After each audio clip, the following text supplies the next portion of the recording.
Every 30 seconds, someone loses their life to hepatitis. These lives can be saved. We must act to end hepatitis. Hepatitis can't wait. Assalamu alaikum. Today, World Hepatitis Day. So we are to introduce you with a number of panelists with us. This year's theme is Hep Can't Wait, Hepatitis Can't Wait. So in light of that, we organized this Youth Can't Wait webinar, and I hope it will be a wonderful initiative on this World Hepatitis Day. Before that, I like to say that this year is very important and very special for all of us Bangladeshis, because we're celebrating 50 years of Bangladesh. And one thing I like to remember you all, that in 1997 we got our independence, and also youth have a very good impact on that. So in 1971, our youth is very active, and that's why we get our country in 50 years ago. And today we also engaging our youths to go to the next level with the hepatitis awareness. So in the starting, I'd like to introduce our guest. First, we have Professor Muhammad Ali, the Secretary General, National Liver Foundation, Bangladesh. Then we have Professor Farooq Ahmed, Secretary General, Bangladesh Gastroenterology Society, and Director, Sheikh Russell Gastro-Liver Research Institute and Hospital. Dr. Farooq Ahmed, Head, Department of Hepatology, Dhaka Medical College and Hospital. And we also have some very special guests with us. As I don't mention it, this organization, actually we organize it jointly with Bangladesh Medical Student Society. So it is a joint initiative of Liver Foundation and Bangladesh Medical Student Society. So now I'd like to introduce, we have Tasnia Noor, the President, Bangladesh Medical Student Society. And we have Nadia Nasrin Nodi, National Public Health Officer, Bangladesh Medical Student Society. And we have Nabila Jashim Nuha, National Public Health Officer, Bangladesh Medical Student Society. And we have a very special Jessica Hike, who is Head of Programs, World Hepatitis Alliance. Thank you, Jessica, for being with us. So actually we planned it today to start a new journey with the youth community, which is Bangladesh Medical Student Association.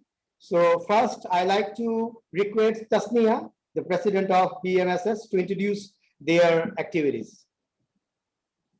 Thank you very much, Sunat Bhai, for giving me the floor.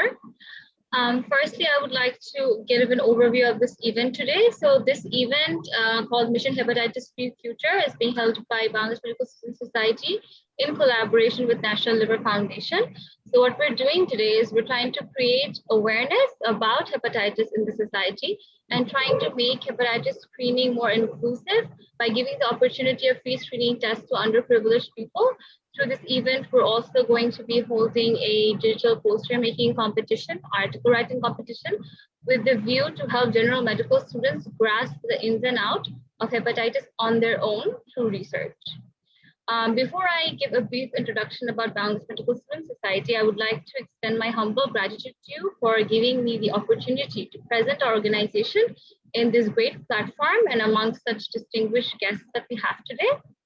And I hope that the experience that we get from today and the support that we're getting from here will bring us one step closer to achieving our goal of bringing sustainable change in the health sector in Bangladesh and to ensure health equity for all.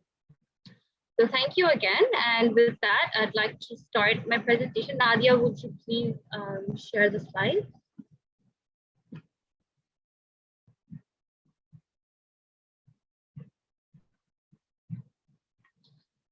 Okay, so I've already said about the event. Bangladesh Medical Student Society niye ekটু bolbo. Nadia, if you could change the slide, please. So our organization is Bangladesh Medical Student Society is a non-political, non-profit voluntary organization of medical students from Bangladesh. So we work under the motto of Femulus Clementia. So this word essentially means serving humanity. So whatever activities that we try to host, we always try to have the vision of it being impactful and making a contribution to society. So our vision is to help create a platform in which all medical students can unite and work together as health advocates, as future of tomorrow. And we want each medical student to become equipped with the knowledge, skills, and values to take on health leadership roles locally and globally.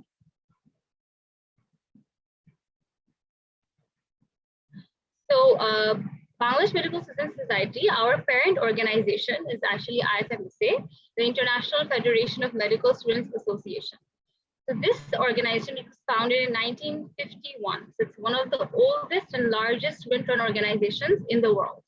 So as you can see, it was founded in 1951, right after the Second World War. And that is not a coincidence. As you know, the World Health Organization was founded in 1948. And IFMSA was actually, the birth of it was actually a student wing of WHO itself. So IFMSA has been a non-state actor in official relationships with the World Health Organization since 1969. And both have collaborated on several projects, including campaigns, internship, and educational material. It represents, connects, and engages every day with an inspiring and engaging network of 1.3 million medical students from 133 NMOs. The NMOs are national member organizations in 123 countries across the globe. So Bangladesh is among these 123 countries that work under IFMSA. And BMSS is the only national member organization of IFMSA in Bangladesh, shares its vision of bringing people together to exchange, discuss, and initiate projects to create a healthier world. It advocates for pressing issues that matter to shape the world we want to be in. And it does deliver. So all our projects, our campaigns, and our activities positively impact the physicians to be and the communities they serve.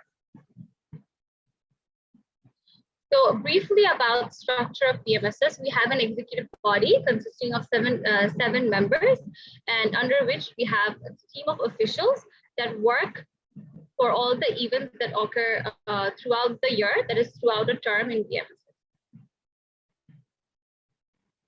So these team of officials, they work under 6 standing committees. We have the Standing Committee of Public Health, known as SCOF. We have the Standing Committee of Sexual and Reproductive Health and Rights, including HIV/AIDS. Shortly, this is known as SCORA. We have the Standing Committee of Human Rights and Peace, called SCORP. We have Standing Committee on Medical Education, called SCOMI. And then we have 2 special committees known as SCOPI and SCORI that are jointly known as the Exchange Committee.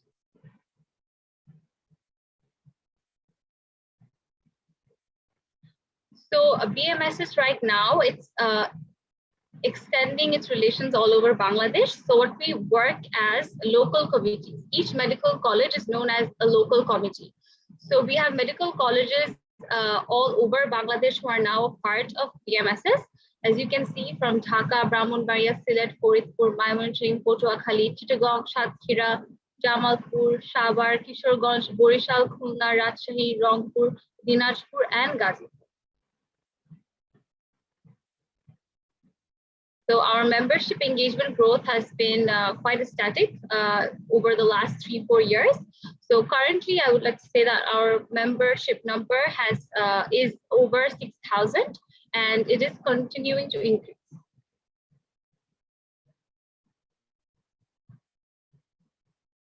Okay, now we'd like you to give you a brief overview about the events that we host in BMSS. Nadia, would you like to elaborate? Yes, thank you, Dasa, for giving me the floor. I hope you guys can hear me properly. Okay, so BMSS does a lot of activities throughout the year, and one of the goals, or one of our motto, is to keep on committing to the domino effect. So in order to do so, we do trainings every year. So sub-regional training is one of them. So because of COVID, it's been a little it's gotten a little break, but we did have a regional training in 2020 where it was a 3 days residential program which was held at Meghna Shorba Resort, Jodhpur. It was held containing 50 participants over 13 medical college, and they were facilitated by 14 IFMSA trainers. So there were people from Iraq and different countries, from India, and so the trainings that they gave was trainings for new trainers and advocacy in medical education, human rights for medical practitioners, and mental health essentials. So BMSS hosts the first SRT from 7th to 10th January 2020 with the motto that trainees today, trainers tomorrow.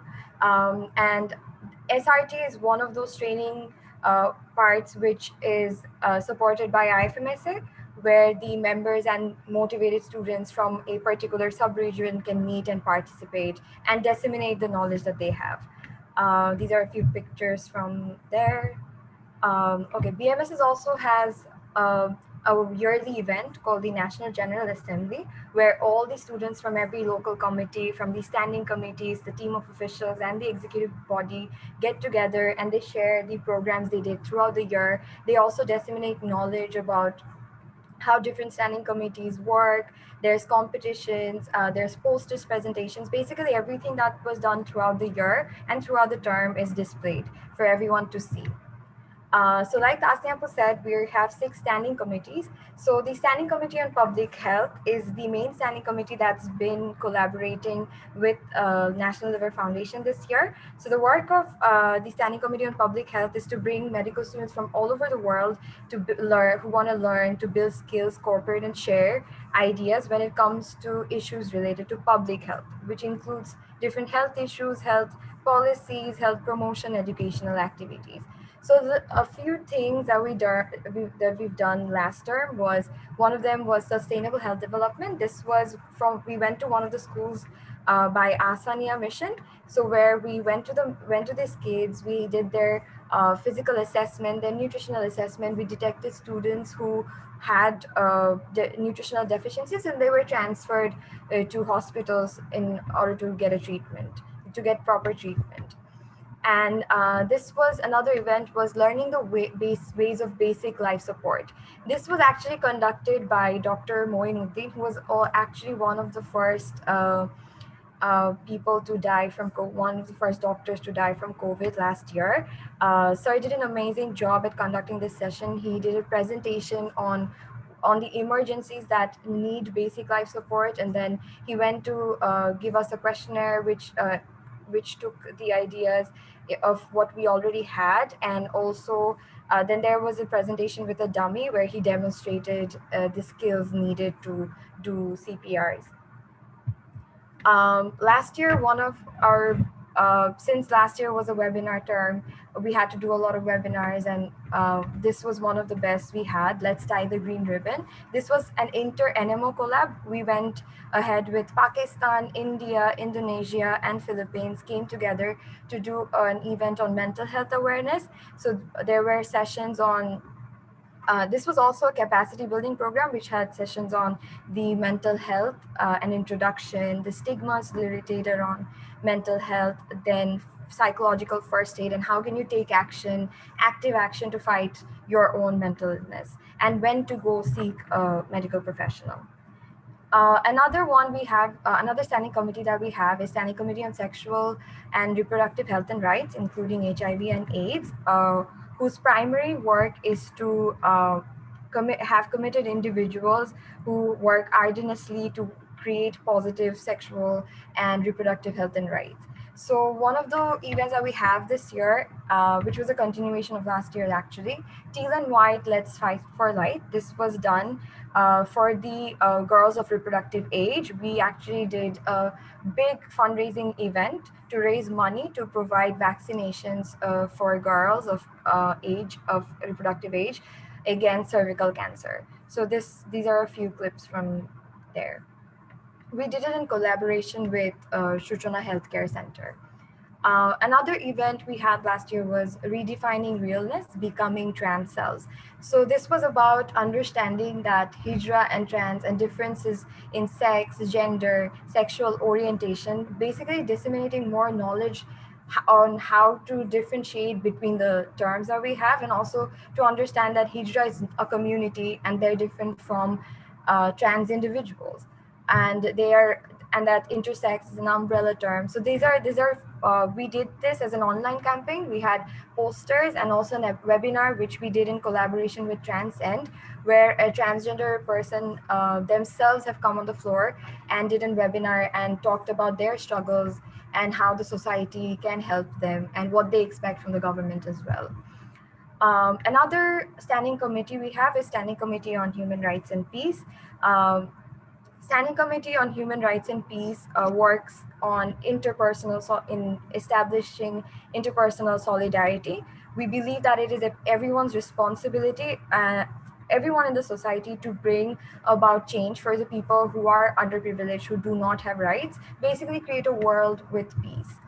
One of the events they did was for World Population Day, where we went to different villages and to talk to the women and men there about family planning, about different. We also distributed leaflets which had different ideas of contraceptions, and we talked to them about what services the government has that they can take free of cost, without having to go through any trouble. So this was an information destination center. Students went from household to household.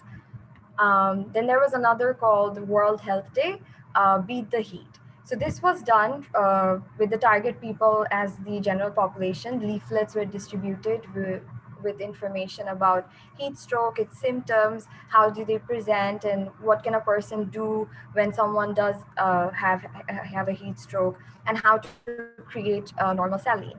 And then water was also distributed to the people, like rickshaw pullers and the general people there. um, Okay, another standing committee that we have is Standing Committee on Medical Education. One of the events that they did last year, Standing Committee on Medical Education is basically uh, the standing committee which is dedicated to implement an optimal learning environment for all the medical students around the world. So one of the collaborations last year from 2019 was with DGHS, which was on International Snake Bite Awareness, where the distinguished guests talked about the different kind of snakes that are prevalent in Bangladesh, and how to treat them, how to recognize the bite that each snake has, and the treatment and management of these patients. Last year, we had another event called the Career Planning Fest, which was done basically to actually mentor students who are done with MBBS or also going through the MBBS process to understand which specialization they should go for, what are the postgraduate options they have. This is done so that they can make the right choice at the right time and not kill time being confused and stuff. So we had guests from people from the BCS department, from MRCP from UK. So these were the guests who gave the idea to the students. So this was also a webinar. And now we have the standing committees on exchanges. So exchanges are basically every year around 15,000 students embark on their journey to explore the healthcare delivery and health system in different culture and social settings. So this is basically professional exchange and research exchange. When we say professional exchange, it's between two countries, two medical colleges who exchange students, and for research, for both understanding the medical education sectors and also for research opportunities. So SCORI and SCOPI were actually activated on 2018 and 2019 respectively, and BMSS was actually one of the first medical student organizations to be sending students on exchanges from Bangladesh. So this is just a picture from there. And okay, so one of the highlights highlight events from last year was Action.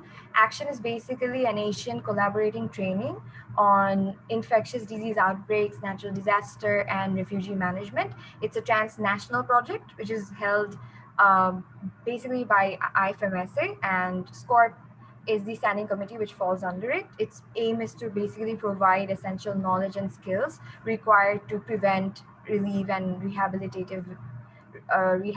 victims of natural disasters. So we were lucky that we got to host this last year. So this was it. These are just pictures from a lot of programs that we did, since we couldn't include all of them. So I'll just show you everyone through this. Okay, so now BMSS around the world. IFMSA has meetings. Some of them are regional meetings, which are Asia Pacific, since we are in Bangladesh and we fall under Asia Pacific region, and also meetings which are like March meeting and August meeting, which happen as a global meeting. So this was from 2019 in Slovenia.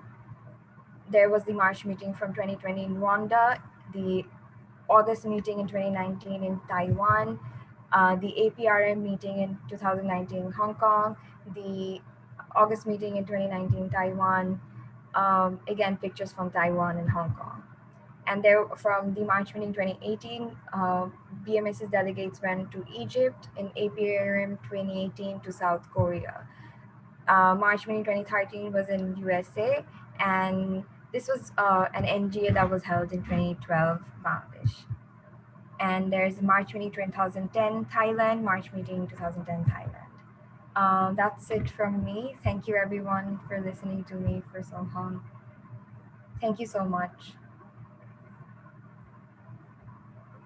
If there's any questions Yes. about what we do and why we do it, we would be happy to answer right now or at the end, whatever.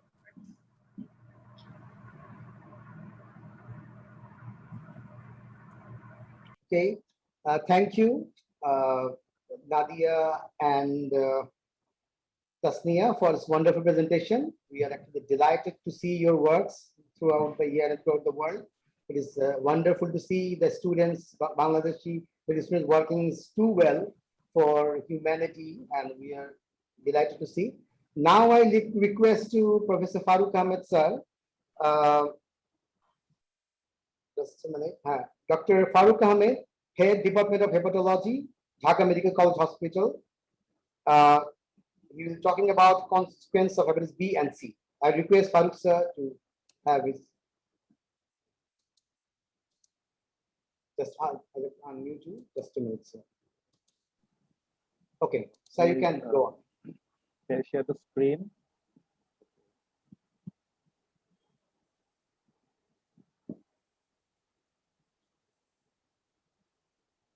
It's okay, sir. You can. Okay. First of all, I would like to give my heartfelt thanks to Professor Mohammad Ali sir, Secretary of National Liver Foundation, and he's in fact our teacher.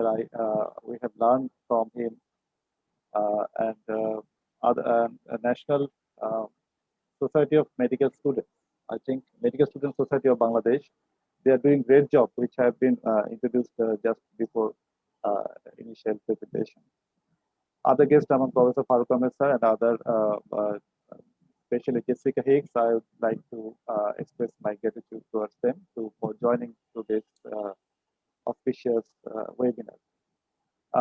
You know that WHO set a goal, and according to World Hepatitis Alliance, also working for several years before WHO has been incorporated in this. Every year we, in 28 July, World Hepatitis Day, and this was the birthday of Robert Bloomberg. You know that was the inventor of hepatitis B virus. And the aim is today we are going to the main theme is awareness build up, so that among we are very much delighted to see that our medical students, our beloved students, have come forward to work in this area to build up and to spread the awareness among our whole population of Bangladesh and in fact in other areas of the world also to eradicate hepatitis B and C and other viruses also. But the main emphasis is on hepatitis B and C eradication by 2030.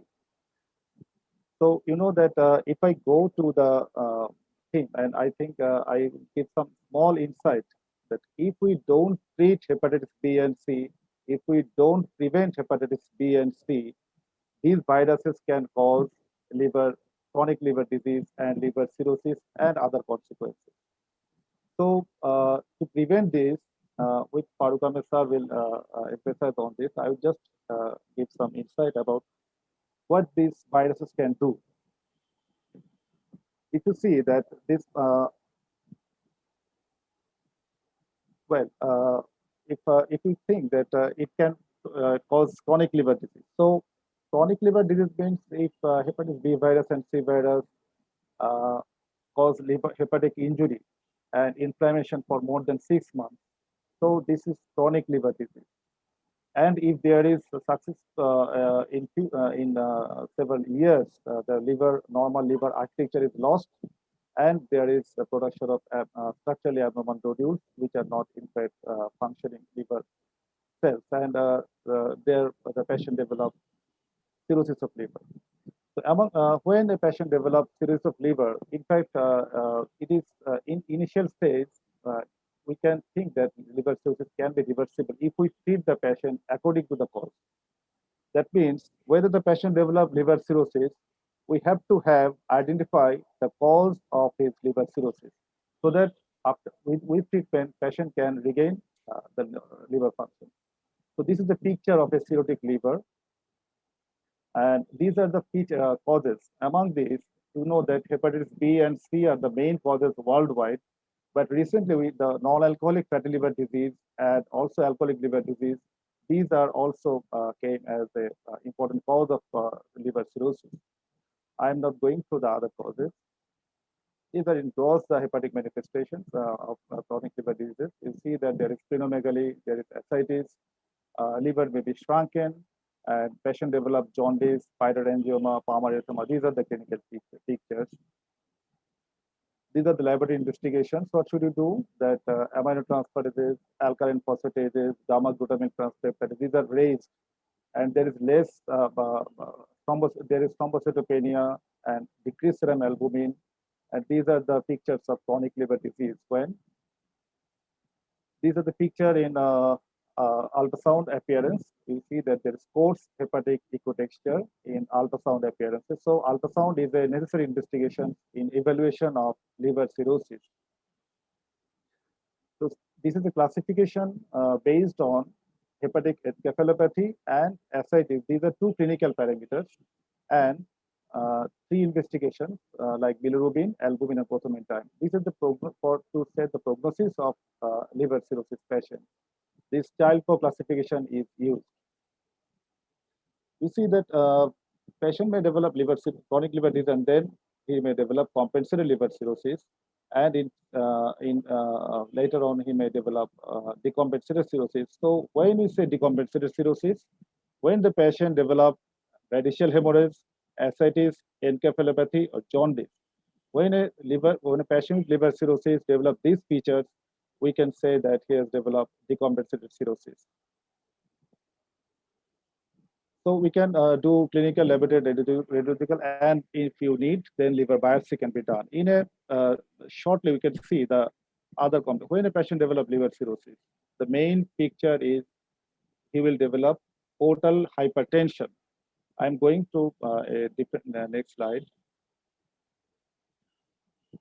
In whom we should suspect cirrhosis? If there is stigma of chronic liver disease like muscle wasting, vascular spider, palmarothema, if there is palpable left lobe of the liver and the patient's liver becomes small and he develops splenomegaly, or there is signs of decompensation. What about a normal liver picture? You can see that the formation of portal vein from splenic vein and supramesenteric vein. So this portal vein in the liver, these branches in the small vessel, small branches, and ultimately there is sinusoidal. These sinusoids are the area where there is exchange of nutrients and other and liver detoxify the toxic materials. These are the exchange area of these materials, and from this the patient develops hepatic pain.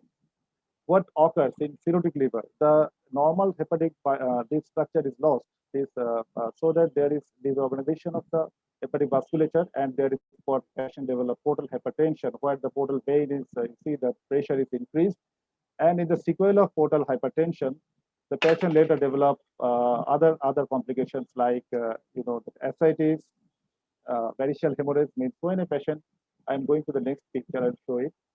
So these are the complications of this portal hypertension. So patient develop variceal hemorrhage, ascites, encephalopathy, and jaundice.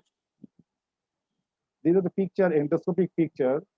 This is the initially there is small varix. This means it's the dilated mucosal veins, which gradually increase in size and increase in diameter, and there is chances of bleeding. So you know that patients with liver cirrhosis can be develop upper GI hemorrhage, and when these varix are ruptured, when the varix is ruptured, then he may develop liver hepatic hemorrhage. You see. So how we treat? We have to treat the patient by hospital admission. If need blood transfusion, antibiotic prophylaxis, and other pharmaceutical treatment, along with endoscopic treatment also. So with this, we can treat the patients with upper GI hemorrhage, which is a complication of portal hypertension. So this is a picture of ascites. When a patient develops swelling of the abdomen due to fluid accumulation in the peritoneal cavity due to the complications of portal hypertension. So there are several mechanisms of development of ascites. You see that there is increased hydrostatic pressure due to disorganized blood circulation to the liver. There is decreased albumin level, and also there is a renal activation of ADH and renin-angiotensin-aldosterone mechanism, and there is increased sodium reabsorption. So there is sodium reabsorption, there is decreased albumin level, so decreased oncotic pressure, and the increased hydrostatic pressure in the portal vessels. The patient develops ascites, which is managed by sodium restriction, diuretics, and sometimes by paracentesis. Patient may develop infection in the portal in the ascites. So this is the grave complications, and this is called spontaneous bacterial peritonitis, which is treated by antibiotics. And sometimes albumin is given with antibiotics to prevent hepatic encephalopathy. So what is hepatic encephalopathy? This is the reversible neuropsychiatric complication, which is occurs with significant liver dysfunction. And ammonia is a toxin that is thought to be the main responsible toxin in producing hepatic encephalopathy. Along with there is other toxins also. So when these toxic materials bypass the liver to the brain, there is a chances of hepatic encephalopathy. You know, this is also a great complications of liver cirrhosis. So another one is liver cancer, which has been very well said in different forums that hepatic liver cirrhosis and may produce liver cancer. About 4% of patients with liver cirrhosis each year can produce liver cancer. So when a patient develops liver cancer, there is some options of treatment. If needed, we can do liver dissection, we can do liver transplantation, or there is some local treatment like transarterial chemoembolization, or sometimes RFA or radiofrequency ablation. And if these are not applicable, then some use of chemotherapy by not systemic chemotherapy, we can use sorafenib or other drugs. So these are the common complications. You see that if hepatitis B and C is not treated well, then the patient will develop chronic liver disease, eventually liver cirrhosis, and these are in short the complications of liver cirrhosis. And you know that when a patient develops decompensation, that means a patient with liver cirrhosis, if develop jaundice, ascites, encephalopathy, his lifespan is about around 2 years. So we have to emphasize on the prevention of liver disease by preventing hepatitis B and C transmission. So thank you all. Thank you, sir. Thank you for your wonderful presentation. Yeah, we actually now know about the consequences. It's very deadly virus we are facing. So we need prevention definitely for hepatitis B and C. And now I'd like to request Farooq Ahmed sir tell us about the prevention of hepatitis B and C.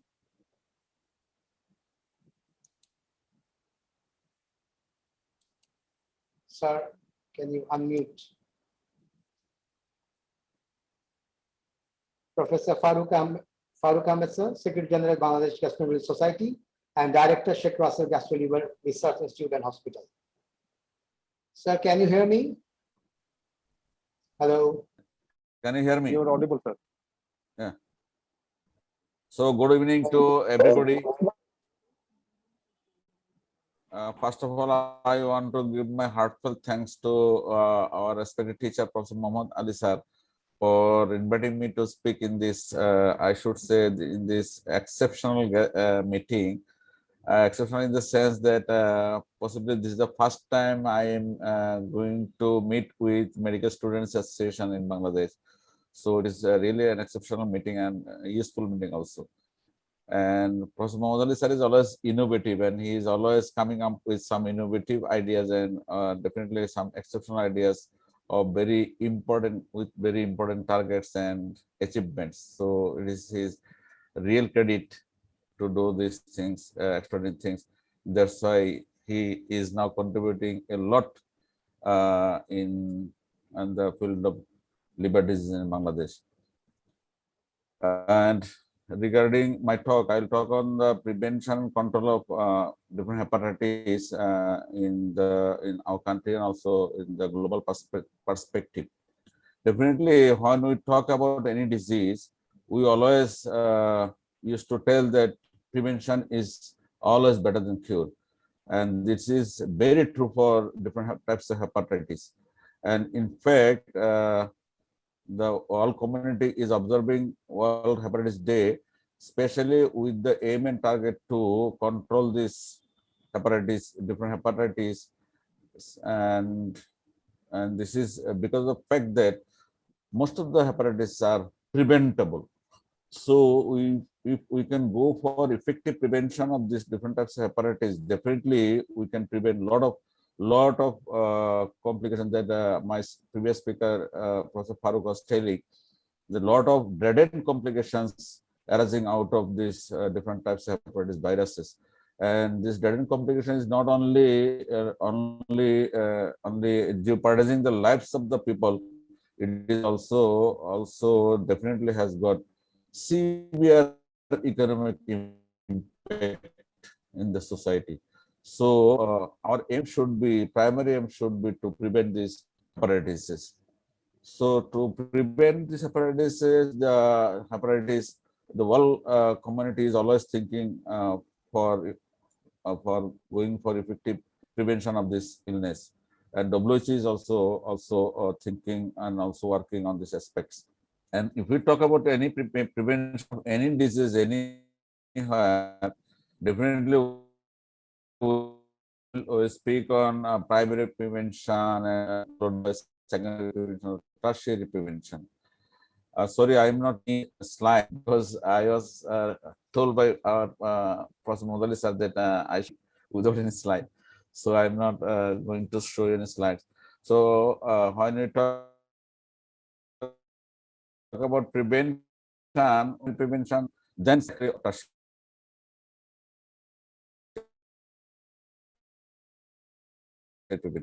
for primary prevention. So we can prevent the occurrence of the disease.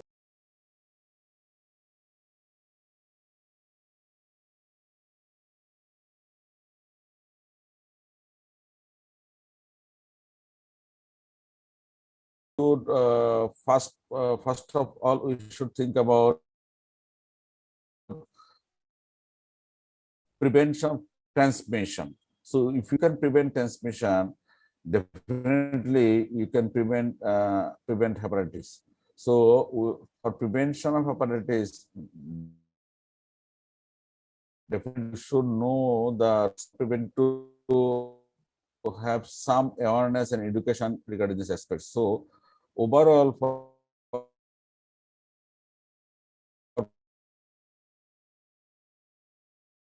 prevention and control of hepatitis, the main thing is to educate the people. And to prevent hepatitis, by preventing the route of transmissions. And the main route of transmission, if we talk about B and C, these two are blood products. So if anybody contains these viruses in their blood, definitely they are the risk group of people to transmit this infection.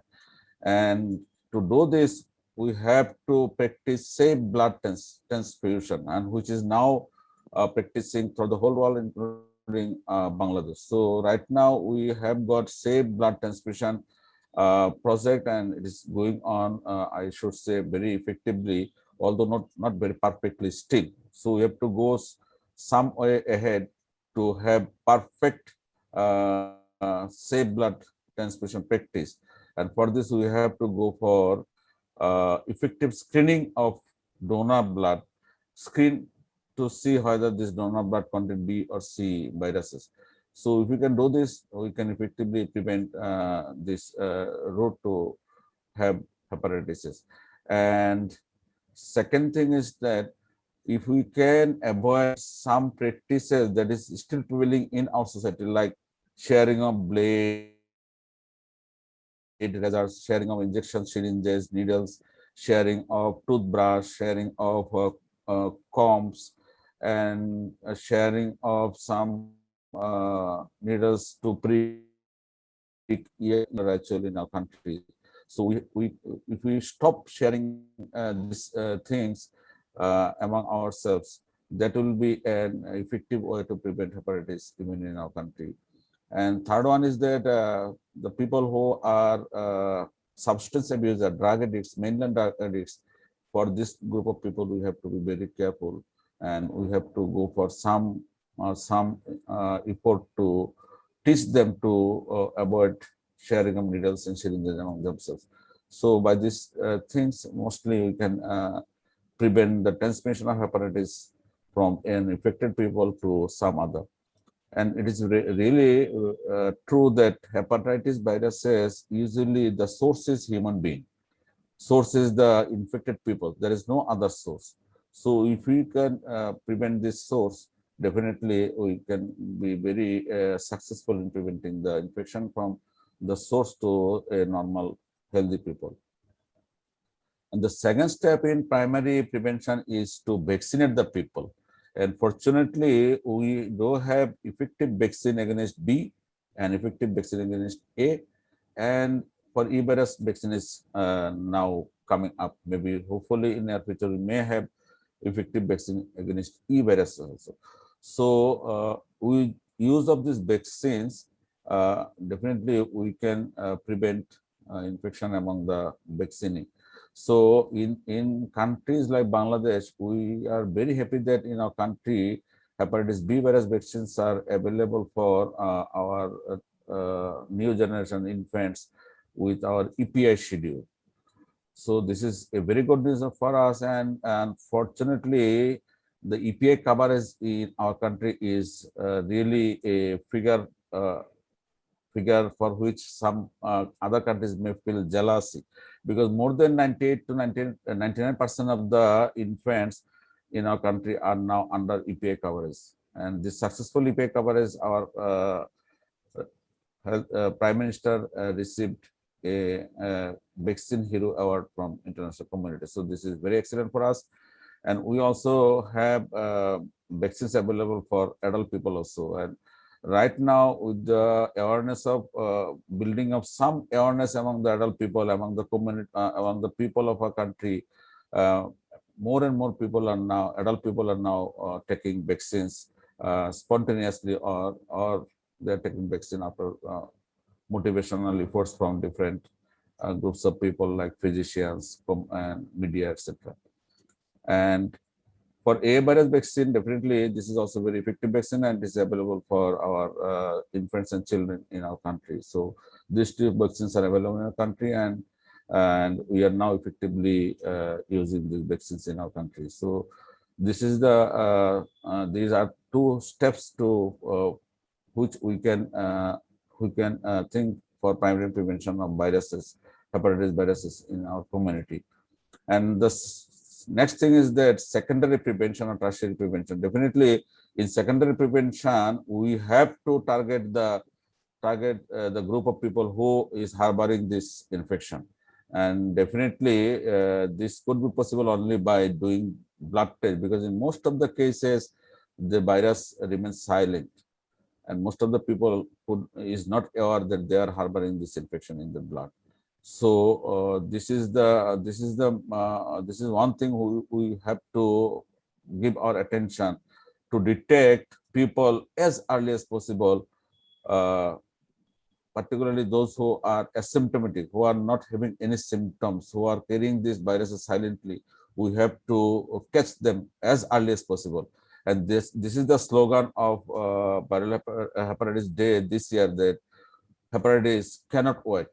So this is two-way slogan. From our side, we should not wait to test people for these two virus, B or C virus in the blood, who are asymptomatic. So we have to test them. We have to test people, and we have to catch people who has got this infection in the blood, and we have to treat them effectively. If we can treat them effectively, we will get a lot of benefits. Number one, if you can treat them effectively, you are treating the source of spread. So source of spread, source of infection will be controlled. Second thing is that if you treat effectively, you can be possible to avoid the dead-end complication that already you have heard from Professor Farooq, that it will lead to a lot of consequences, lot of life-threatening consequences. So if we treat them effectively, we can be able to avoid the different complications of hepatitis viruses. And so by doing these things, we can be able to effectively go for secondary prevention.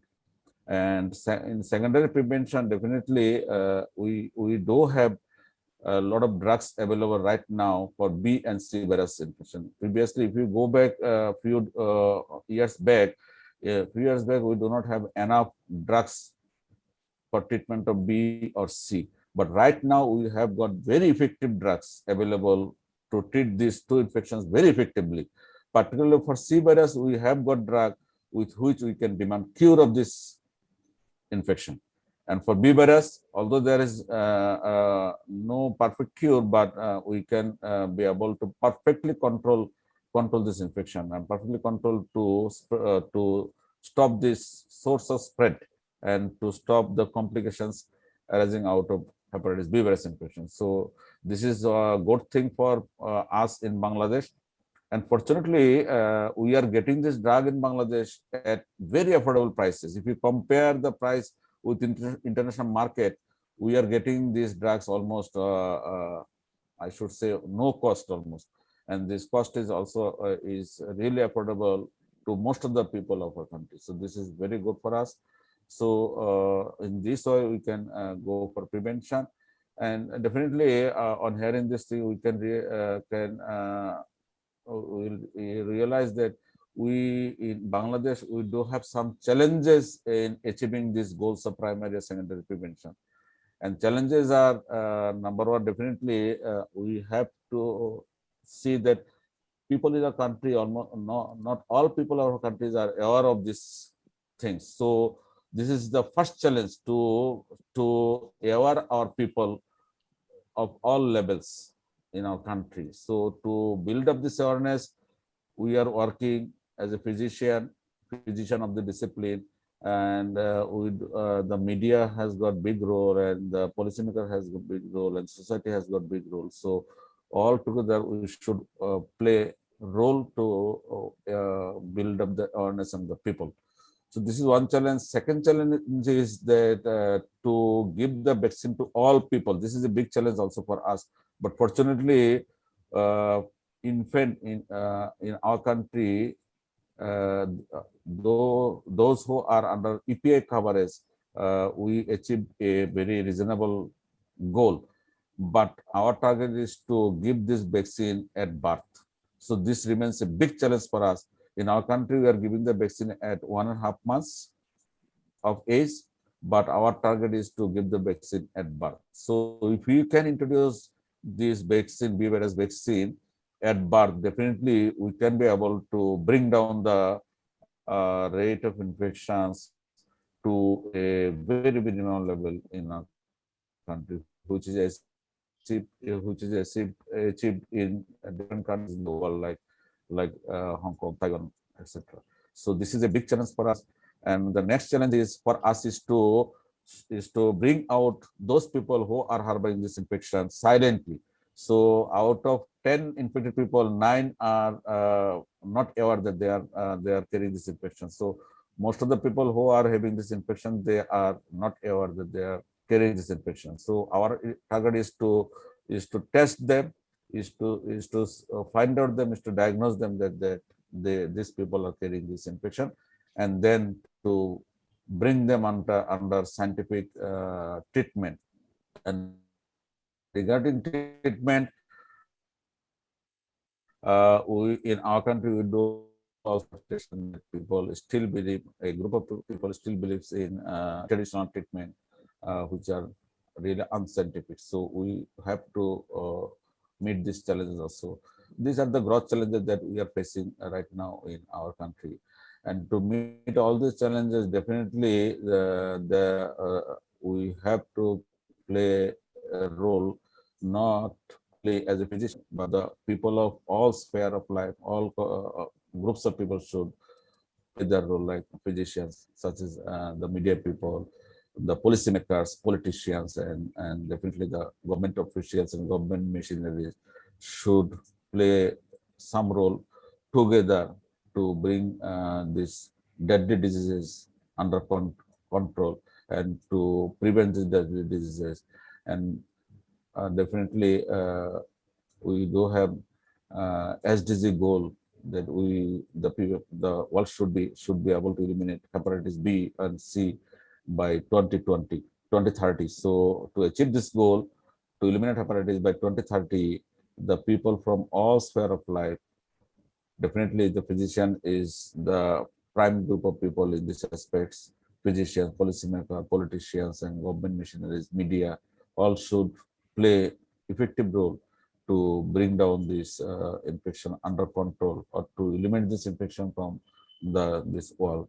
So we hope this world will be able to eliminate this infection by 2030 with effective endeavor from all groups of people, including physicians. So this is all from my side. Thank you once again for this opportunity to me to speak in this occasion. Thank you. Thank you, Professor Farooq Ahmed sir, for your wonderful speech.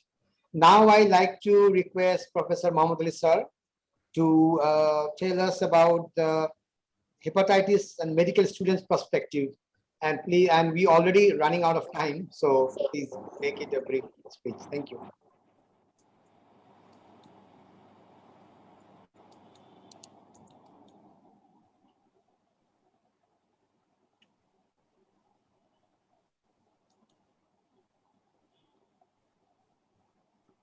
Thank you, everybody. And really, I'm very much pleased to see the activities of the BMSS, which really I could not believe even before showing the presentation of Tasnia, and Nadia. And I'm very glad that this National Liver Foundation will very gladly cooperate with them with their this national and international activities, particularly humanitarian approach. And I really congratulate them because they are continuing their medical studies. And in addition, they are engaged with so many, I can say so many humanitarian efforts in Bangladesh, as well as they are linked to the internationally.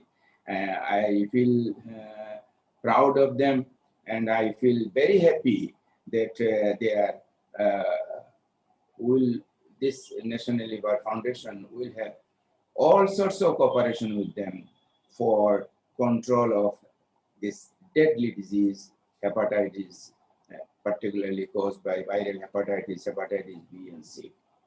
And I first thank Professor Farooq for a nice presentation on this prevention of hepatitis B and C, and he has almost covered everything. And also Dr. Farooq of Dhaka Medical College, he has told about the consequences, complications of hepatitis B and C. My topic is I have selected a different way, because these medical students are doing so many works, studying, doing so many works. And so what about hepatitis? How to control or how to prevent them from hepatitis themselves? That is whether they are going to be infected by the hepatitis or not. That's why I'll have a very short presentation, passing very few words telling about hepatitis among the medical students' perspectives. Who are the medical students? They are the future healthcare providers of the nation of Bangladesh as well as every nation. And of course, this is a humanitarian service. And they are the future physicians, surgeons, gynecologists, gastroenterologists, hepatologists, intervenists, and many other things, specialists and super specialty will develop in coming days. And another thing, they are also teachers of both clinical and basic. They will be the teachers of both clinical subjects and basic subjects. And they will work for prevention of diseases in which they will come across. Suppose they are coming across a patient with hepatitis B or C, and they will work for control of this disease. That is my motto. I say everywhere that wherever the doctor is treating a patient, he or she should look into the prevention of that particular disease or specific disease in which we is treating the patient, so that he or she should work for prevention of that disease in the community. That's why if individually, if each and every doctor or specialist work in this line, then disease control and eradication will be very well possible. Everyone will spend little time for awareness of that particular disease to the patient, and that this message will be conveyed to his or her family and friends and others. In this way, the whole community, whole nation will be aware by this gradually. They I know they will conduct research to find out the causes of the diseases and its treatment. You come to this, not only this viral hepatitis issues, we know some causes. We know how it is spreading, but still we don't know exactly why it is going on. What is the reason behind this? So they will hope these medical students, students, when they will be doctors or specialists and other things, they will keep this mind. Then research of this disease is also in it, and also they will go on advanced treatment for the patient. And they will also, if it is surgeon and gynecologist or interventionist, gastroenterologist, they will also continuously modify the advancement. What I saw in a medical student, then what I saw as a doctor, why I saw as a specialist or as a hepatobiliary surgeon or liver transplant surgeon, hope the future will come, this intervention, this surgery will be changed, and they will take this lead for making this change. Another one I like to tell, this overall, you should be a good human being. Always you should have a good humanitarian approach. Every patient, you look to in a humanitarian approach. If there is no humanitarian approach, you will not be a good physician, good surgeon, good gastroenterologist, good hepatologist, and other things. Now we come to the main thing about protection of yourself from hepatitis B and C. most important, what I'll tell, you are engaging with study, with so many other things. What about your hepatitis status? If hepatitis B is, or C is going to invade you or not, so you know your status. How to know? Get tested. That is the usual slogan. That is, everyone should be get tested. You also should be get tested for hepatitis B and C, because you are now a medical student. You will be a doctor. If you are being yourself being infected by hepatitis B and C, who will do all these jobs? So you get tested yourself first. If you are not vaccinated, get vaccinated. If you are vaccinated, do see your antibody titer.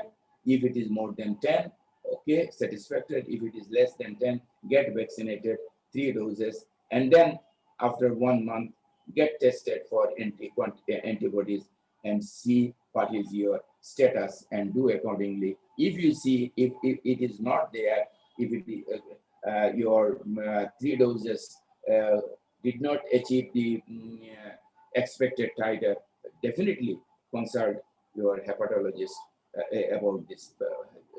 He or she will guide you. And one unfortunate thing that hepatitis C having no vaccine, so you must have to know how hepatitis C spread, and you must have to take all the protective measures. Precautions during your study and after graduation, I like to say some few words. Take every precaution not to get infected by hepatitis B and C. You know this, how hepatitis B and C, my colleagues has told, and you will get everywhere now in all those activity books and everywhere there. So you take all those precautions so that you should not get infected by hepatitis B and C. If accidentally happen from a potential source, you must take all these precautions during your job related to the contact of blood, body fluids, particularly needle stick, card, spillage, etc.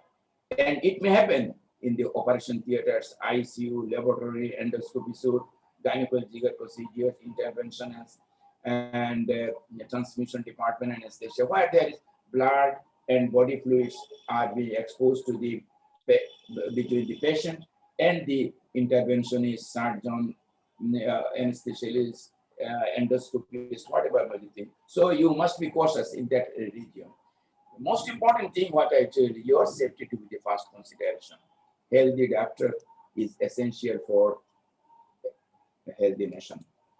Thank you all. Wishing long, healthy, and long life to everyone.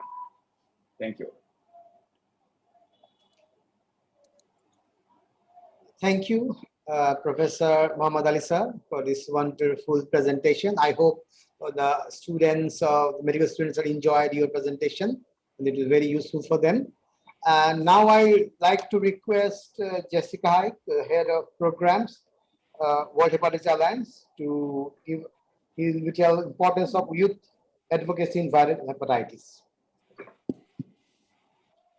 Great. Thank you, Zunaid. And I'd really like to thank both the National Liver Foundation of Bangladesh and also the Bangladesh Medical Student Society for inviting the World Hepatitis Alliance to participate in this really important webinar today. And I'm really delighted to be here on behalf of the World Hepatitis Alliance.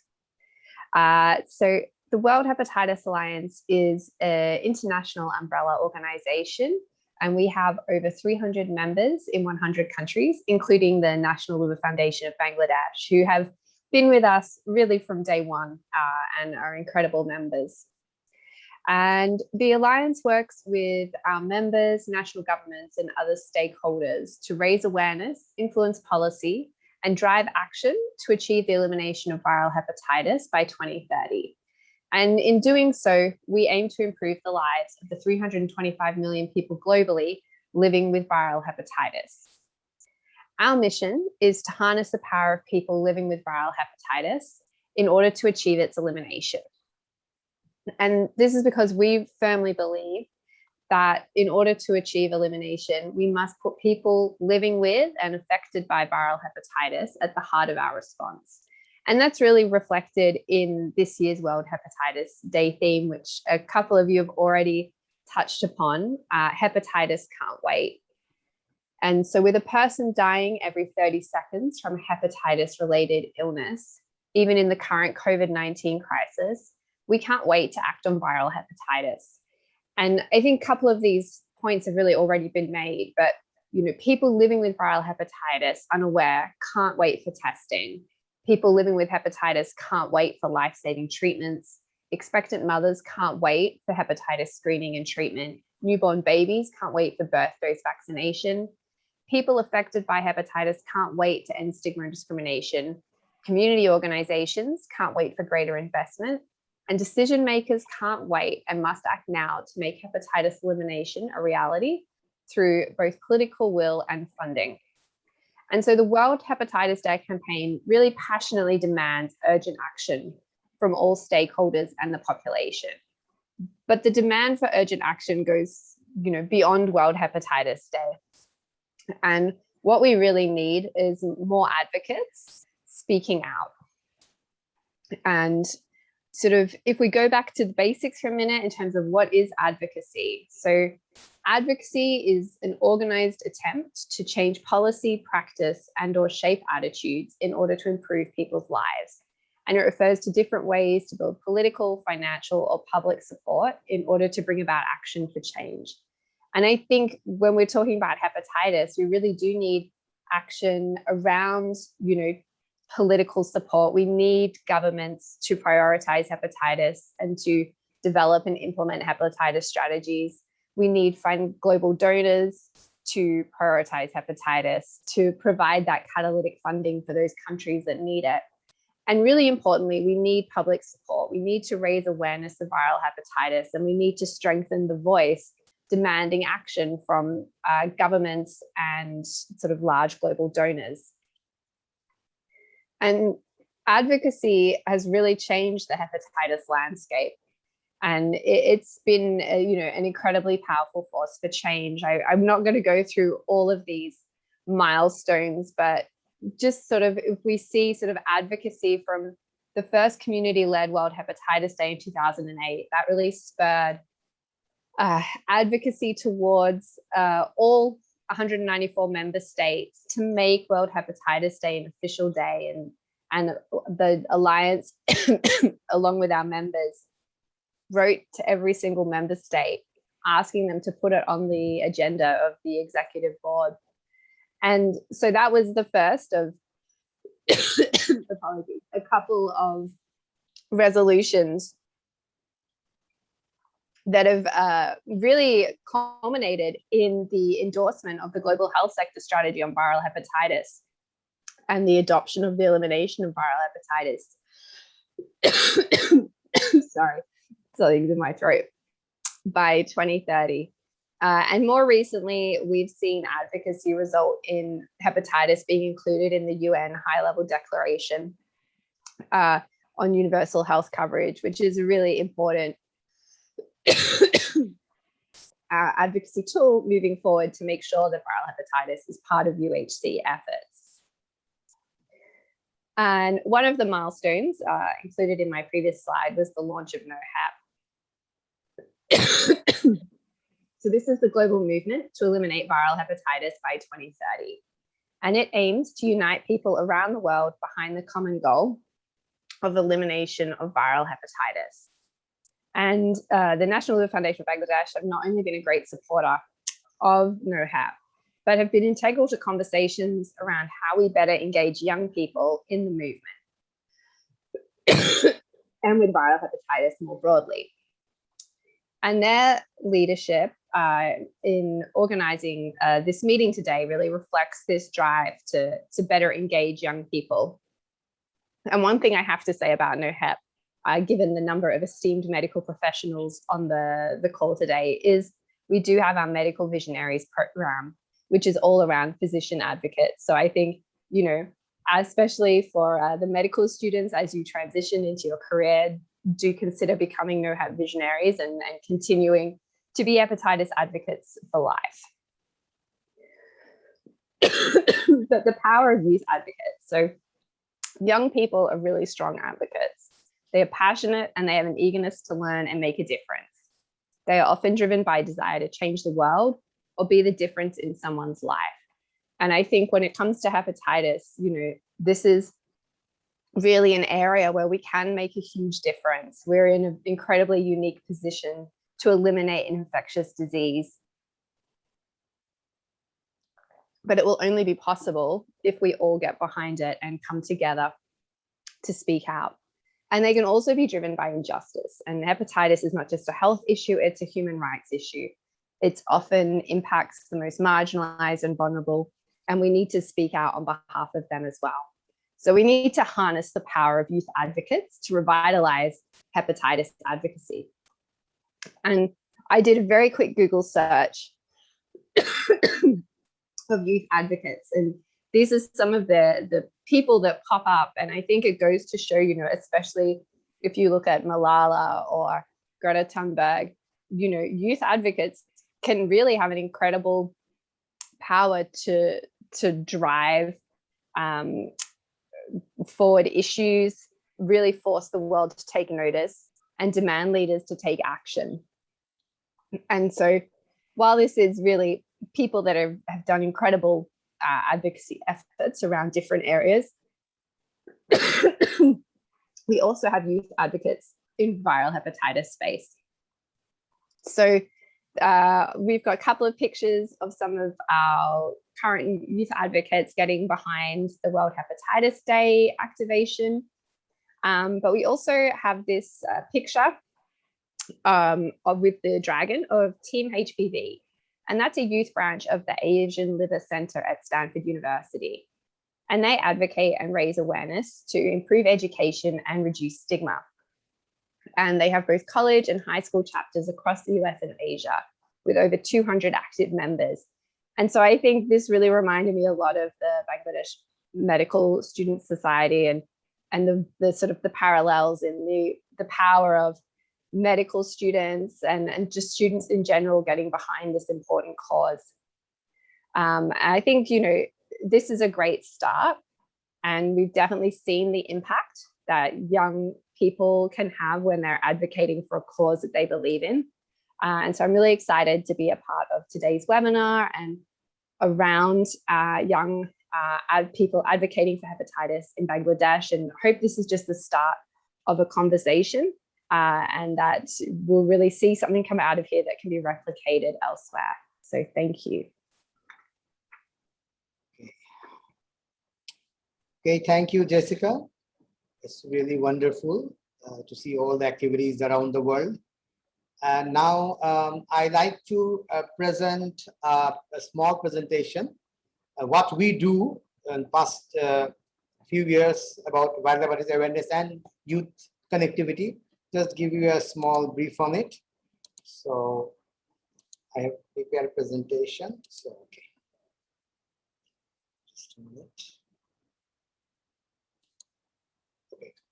So I'm Zunaid Paikar, Chief Coordinator, National Youth Council Bangladesh. So my today's topic is engaging youth on viral hepatitis awareness. We start with this. This is a journey of our 12 years World Hepatitis Day activities. We started from 2008. As you see, Jessica's post that the Hepatitis Day started from 2008. Before that, we also have organized Hepatitis Days, which is on 19th May, I think, yes, 19th May. So we do Hepatitis Days on 19th May, but after it is declared from WHO, we started on 28th July, the birth of Baruch Gumbar. So you can see that all the day's activities are focused on youth, and our Secretary General, Professor Muhammad Ali, is always keen to engage youth people to our activities. So from the very beginning of 2008, we started with arranging a rock concert with a famous band called Arcel that time. And now it is 12 years back, 2008. And it was also engaged with so many youth on that spot and aware about hepatitis. after the 2009, 2010, 11, 12, 13, 14, in everywhere we engage with different ideas of Hepatitis Day with the theme of World Hepatitis Alliance. And in every day's event, there is hundreds of youth connected with us. And we really always focus on youth. And we believe that youth can definitely make the change, what we are actually waiting for. And then this is another in indigenous youth. So we also touch the indigenous youth community. They lived in Rangamati, a Chakma tribe, and we also screen them and aware them about hepatitis. So they also youth community from the indigenous community of Bangladesh. And then you can see it is a no-hep drive. We had a program in 2017 where we drive with the branded micro with the hepatitis awareness leaflets and posters. We travel throughout the Bangladesh, and all the 8 divisions we touched. We aware students, we aware school students, the teachers, and we distribute leaflets, thousands of leaflets there and posters. So it is a massive program for us, and it is I think almost 11 days tour. So we travel throughout Bangladesh and aware the youth community. And then another, it is our No-Hep network, which we use with youth communities. There is some NGOs, youth NGOs who are working in the health sector. So we engage them, and with their support, we actually distribute our leaflets and posters throughout many institutions, school, colleges, and everywhere. So they are also active. And then this is another thing, the No-Hep cricket. So we know the cricket is very popular in Bangladesh. So all the youth are engaged with that cricket. So we use this platform to aware them as well. So we actually launch a No-Hep cricket tournament. Everywhere we do that. And the cricketers, the cricket players, and everyone is engaged and play and aware about No-Hep activities and awareness. And also there is screening programs held on that programs too. Then it is another program. It is the British Council Active Citizen Program, where it is, I think, I just forget the date, maybe in 2015. There is a seminar with many students come from around the world in Bangladesh. And we have a program on viral hepatitis. Professor Mohammad Ali Sir is there to aware them about hepatitis and have some questionnaires and quizzes. So this is a very nice thing, and most of the students from around the world, they are actually facing this first of its kind of viral hepatitis on their student life, because they don't see it anywhere in their countries as well. And then we have not only we aware people, we have a zakat fund. As you know, we help underprivileged people. They all are 30 years, below 30 years, all are some from students, some from their laborers and everywhere. But youth community, we all also focus on treatment. They all are below 30, and we treat 153 underprivileged youth community men and women. And then in this year, we also include another 70. So hopefully after this COVID pandemic or this lockdown, we will start this journey too. So not only in awareness, we also try to help youth in the treatment as well. And this is the last program before this COVID situation arrived. This is on 2020. As you know, this is the Bangladesh biggest youth community, which is called Prothom Alo Bondhu Sabha. They are the biggest youth community of Bangladesh. So they have a 2-day program outside Dhaka. So we are there for 2 days and aware them, screen them about hepatitis, and they are coming from all over the Bangladesh to participate there. There's almost 1,500 people on that program. So it's a very useful program, which is under our Find the Missing Millions campaign, which we run last year. So this is the last program that we have, and unfortunately the COVID arrived, so we are stuck in online activities, which is very unfortunate. But we are lucky this year that we have Bangladesh Medical Student Society with us, and we are really delighted to have, because we not touched yet this community, the medical student, the future doctors. So we are very happy to have them with us, and we are eagerly waiting to do some innovative programs with them, so that we can actually target the student community, medical student community, and aware them about hepatitis. And also with their support, we want to aware another students of normal general education institutes so that it will spread everywhere. And as you say, as we are now having the theme, Hep can't wait, but we actually, we couldn't wait. We already make these posters and already distribute in 19 centers of Bangladesh Medical Student Society, as they already said that they have 19 centers. So, and with the help of SCUF, the health public health program, we already distribute these posters. As you can see there, some of you of the frames is here. And I think in this 19 institute will be, with the help of Bangladesh Medical Student Society, will put it on their institutions so that all the students will be aware. And this is just the beginning. This is just the beginning of our effort. And I hope, another thing is, yesterday was the Nelson Mandela Day. So there is a nice quote regarding youth. The youth of a day are the leaders of tomorrow. So we know that you people that will be leading from the front in tomorrow. So we want to actually engage you now, and we want to aware you about hepatitis so that you people can lead us in the future. So this is the beginning. I think it is the first initiative of ours. I hope it will continue. And there is also Tasnia, the president of BMS, and also Professor Muhammad Ali, our Lear Foundation's secretary. So I want to tell both of you that I think this is the beginning. We can go beyond our imagination and spread our awareness throughout the country, and hope this is the small beginning, and hope it will be a fruitful one. And thank you, everyone. This is it. Okay, thank you. So now it's the open session. I think everyone have few times to say something about all the programs what we today discussed. I now want to start with Dr. Farooq Ahmed sir. Sir, can you tell us something about today's outcome, what we actually discussed throughout this webinar? Junaid, Kun Farooq, Dhaka Medical naki Dr. ami? Farooq Ahmed sir, Dr. Farooq Ahmed. Okay. Okay, thank you, Junaid. I think today's program I enjoyed a lot. And thanks again to Professor Maudali sir for arranging this program with association with Medical Student Society of Bangladesh. And when in any program students are involved, we feel very much, we feel glad, and it's really in a success, I think, as because they are future doctors. And as Farooq Ahmed sir already stated that, and Maudali sir also stated that their safety, their approach is very important. So what is their activities? We have been informed about their recent activities, and I think, as you know, that to achieve the goal of eradication of hepatitis B and C is not so easy.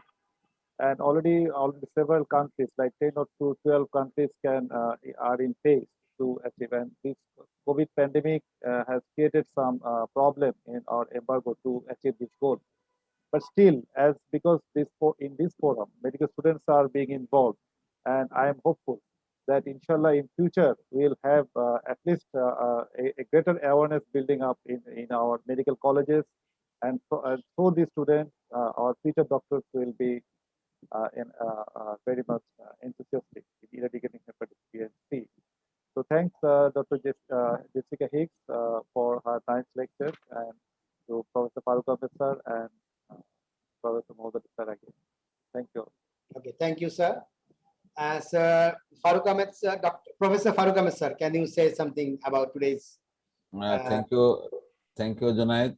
I completely agree with Farooq that our young generation people, particularly the young medical students, they are the main driving force to play a significant role in particularly in this field of viral hepatitis and in the field of eradication of viral hepatitis from the community. So you people like Nuha, Nadia, and Tasnia, you are the main people to play significant role in this aspect.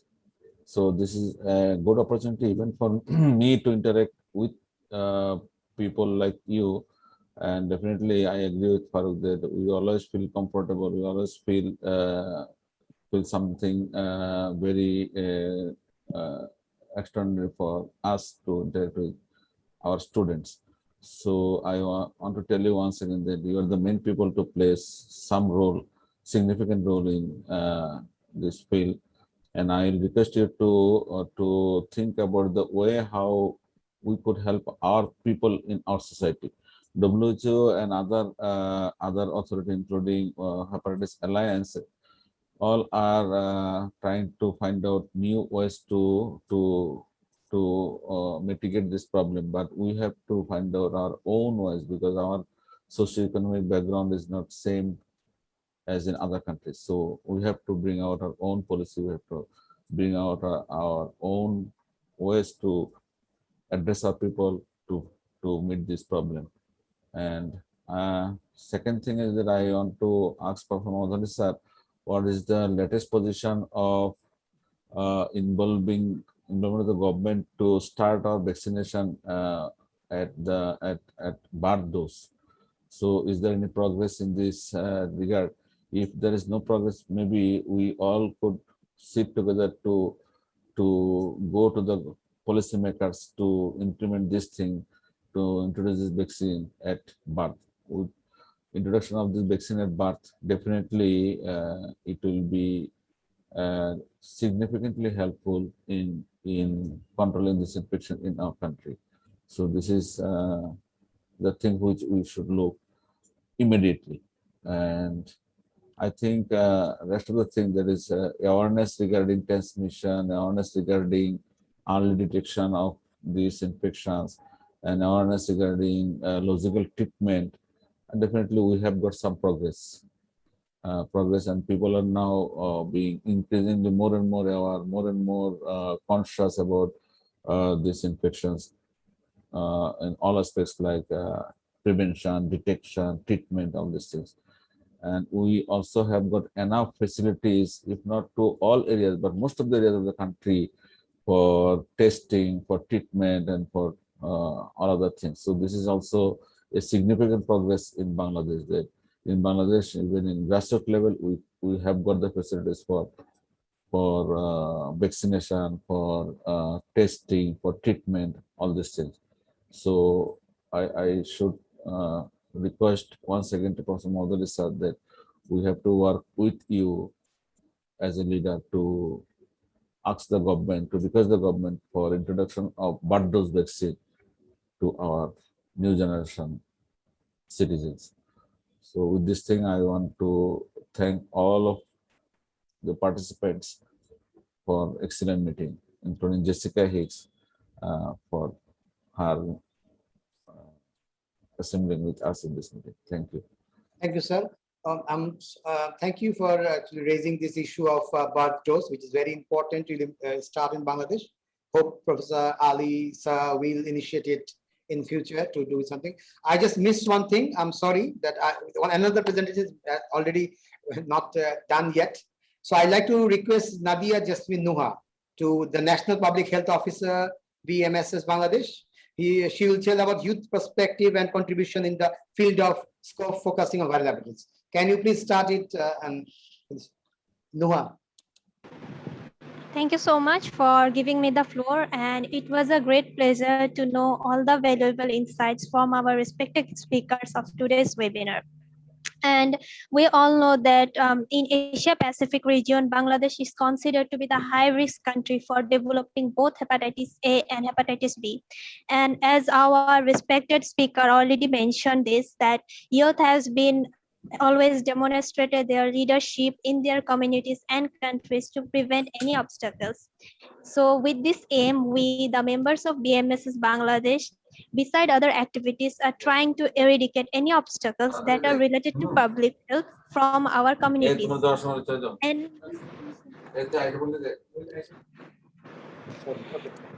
And behalf of BMSS, SCOF playing a vital role in here. SCOF means Standing Committee on Public Health. So currently in Bangladesh, SCOF is working on 5 different focus areas. They are communicable disease, health and environment, healthy lifestyles and non-communicable disease, health system, and mental health. So every year we run different activities under these 5 focus areas. And since hepatitis is a non-communicable disease, and it also include in SCOF priority, that's why we every year arrange activities to spread awareness about hepatitis. For example, like we had arranged workshops on learning hepatitis screening, launch awareness campaign, arrange seminars, and open discussion in our past years to celebrate World Hepatitis Day. And in this year, we are very glad to collaborate with National Liver Foundation to enroll our event, Mission Hepatitis Free Future. On this event, we have planned to spread awareness about hepatitis through publishing infographic, posters, video campaign, arranging article writing, and poster designing competition. To also reach mass population, we will publish this webinar from our event page. All this will include in our online activities. And for offline activities, we have planned to arrange a workshop where our participants will learn how to do screening test. And we are very grateful to National Liver Foundation for lending their helping hand towards us. Basically, this workshop is going to be facilitated by the team of National Liver Foundation, where they will provide us the opportunity to learn the technical skill and its application as well. Also, we are overwhelmed to let you know that National Liver Foundation offering us free hepatitis screening test, and we are thankful to National Liver Foundation for arranging this webinar along with World Hepatitis Alliance, where we get the opportunity to learn valuable insights from our respected Dr. Farooq Ahmed sir, Professor Muhammad Ali sir, and Jessica Hikes ma'am. And last but not the least, special thanks to our very own Zunaid Morshid Bhaiya, who left no stone unturned for making this entire event successful.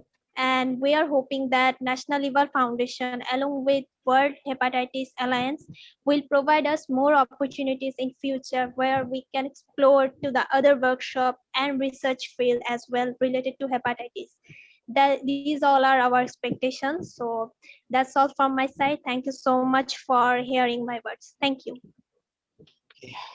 Thank you, Nuha. Thank you. You actually touch all the field what we are planning for this Hepatitis Day. Hope it will be a success, inshallah. And now I request Jessica to say some words about today's webinar. Thank you, Zunaid. And again, I really must thank you for inviting the World Hepatitis Alliance to be part of this conversation. You know, while we do work at the global level, it's always a great privilege to be a part of conversations and around different innovations that are happening within countries and how they are driving change. And, you know, as Zunaid and Professor Ali know, we're always looking to highlight examples of those different innovations. And this is definitely something that I think is really exciting and really important, these sort of partnerships. And has been great to meet both Professor Ahmed and Dr. Ahmed and Tasmia, Nadia and Nabila today. And I hope that this is the start of an ongoing partnership and that, you know, for medical students, as you're not just the future of hepatitis care, but that it's great that you're also sort of the future of hepatitis advocacy. And that's really incredible to see. And so thank you again. I think this has been a really important webinar and the beginning of a great partnership between your two organizations. Thank you, Jessica. Thank you for your time. I know you haven't passing very busy time because ahead of World Hepatitis Day in 28th. So now I request Tasnia, the president of BMSS, to say some words. Thank you, Zunaid bhai. Firstly, I would like to say something যে বাংলায় বলি আমাদের corona একটা pandemic আছে but এখন আরেকটা epidemic দেখা যাচ্ছে যেটাকে আমরা বলি Zoom fatigue, right? So because there have been so many online events, but somehow this whole webinar, it has been pretty long, but I don't feel fatigued because I think you arranged it really cleverly where you divided it into segments and we had had something to speak about, and it just got beautifully molded together into a very enlightening event. So I think that was very cleverly done, and congratulations for that. Tapur, I would like to say, Jay, all of these presentations, because they were very insightful, and I would take a moment again to thank everyone today. And আমি জানি আরেকটা কথা বলতে চাচ্ছি যে you're calling me the president, but I'm just a 5th year medical student. আমি অনেক ছোট আপনাদের থেকে, and এটা পার্টনারশিপ এভাবে বলারই কিছু না। আমরা যদি কিছুই পাই from you, even if we have one conversation, you all are our teachers. So even if we have one conversation with you and we take something from it, we consider ourselves incredibly lucky. So thank you for this, and in the future, if we get to work with you, that's just an added bonus, and I'm grateful for this opportunity. Thank you very much. So before we end, Professor Ali sir, can you say a few words? I'd like to thank everybody, particularly those members of participants of BMSS and Jessica Hicks, and Professor Farooq Ahmed, and everybody. Really, I enjoyed, and really I was thinking this youth participation has become a wonderful, wonderful chapter of this National Liver Foundation of Bangladesh. Actually, this National Liver Foundation of Bangladesh I established in 1999, when even not in Bangladesh, even in the world, there was no organizations, one or two organizations dealing with these hepatitis issues. Even this World Hepatitis Alliance, which is now leading about more than 200 members, it was established in 2007, and my organization and myself became a close partner of that World Hepatitis Alliance since its inception in 2007.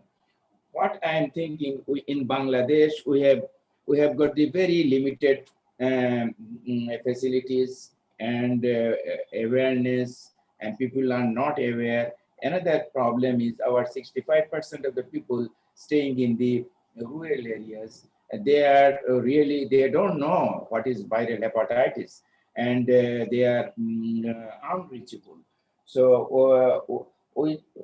against many odds after odds, and whatever the things are coming,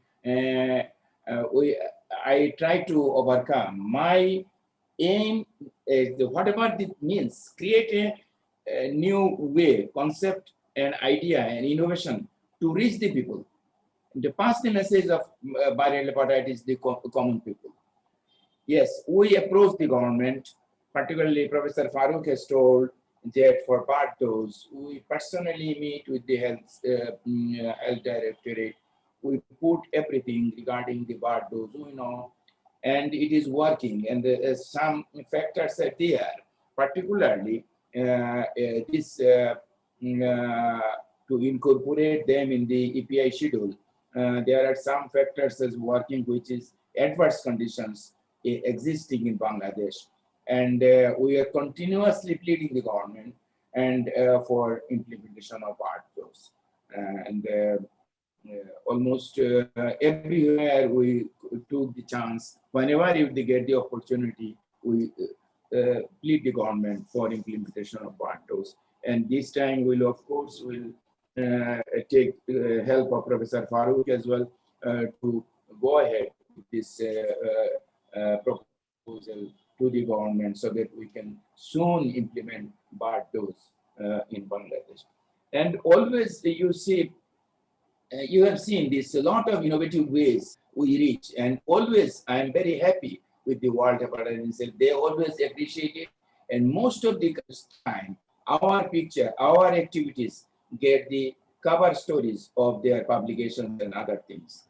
Even one of my speech, which I given in Brazil in 2007, still now all the slides is displaying in the NOHEP website. I feel very happy, and we are continuously working. And you know that there was a problem is going on, particularly the elimination, because nowadays only 11 countries are in the path of elimination part. So 154 countries committed, but only 11 countries are on the path. And the all right, now the problem has arisen. This COVID has created another big blow for us for elimination strategies, because every government is engaged, heavily engaged with the management of day-to-day problems of the COVID pandemic. Now, we cannot leave the government. We cannot ask for any financial contribution and other things also for viral hepatitis. In this situation, that's why HEP cannot wait, and even we cannot wait also in COVID. We must have to look for the alternative way to reach the people, to aware the people, to prevent this viral hepatitis, so that they can get the treatment as well. They should not die from viral hepatitis and in this COVID pandemic period. Another thing, even I wrote in an article that in this COVID, those affected by, those have already suffering from hepatitis B and C, and if they are separated with COVID, their situation becomes very much complicated and very difficult to management, and their condition deteriorated very quickly. So it is very difficult time passing in this COVID period our hepatitis B and C affected patients. So all those awareness programs and other things should be there, so that these hepatitis B and C affected persons should extreme precautions for prevention of hepatitis of COVID-19. Because if they get infected, there will be higher mortality, high mortality. So this is another drawback is going on, and we don't know how many of our hepatitis B and C affected people are dying with superated COVID. So in this junction, my advice is, whatever we know, whereas there is hepatitis B and C especially, our message should be in this COVID period to take extreme precautions against getting COVID. And really, it will be a wonderful thing what I am looking forward, because in 1999, you have seen we are crossing a lot of hurdles, lots of hardships, and we are reaching the people, and we are targeting the every aspect for control, treatment, prevention, reaching the unreachables. And now I am thinking, I think few days back there was an interview, and in which I have targeted two things. That one thing is we should reach the grassroots, that is grassroots activism. The grassroots peoples should be aware, because they are the main persons. If we can reach the messages to the grassroots, then if the grassroots become activated, if the government come or don't come, if they come, if the common people is being informed about the viral hepatitis, if they are being aware, then most of my work will be done. If I can reach them and aware them for prevention, treatment, and other things, definitely it will be working. A second thing is the micro elimination, and the most important thing, elimination of viral hepatitis toward the Bangladesh. That is more than 160 million people among this, and those who are affected by hepatitis B and C, prevention is very difficult. So what is the target groups, target population? That is those who are vulnerable communities should be reached. Suppose this those who inject drugs, those who are thalassemic, those who are hemophilics, those who are that is the blood transfusion department, those who are supplying unscreened blood. That is the more vulnerable groups should be addressed, and that the eradication or elimination should be among them. So if there is elimination in multiple segments, then it will have a ultimate overall eradication will be helpful. So this is two things what I emphasize. There is the grassroots activism and micro elimination. And thank you everybody for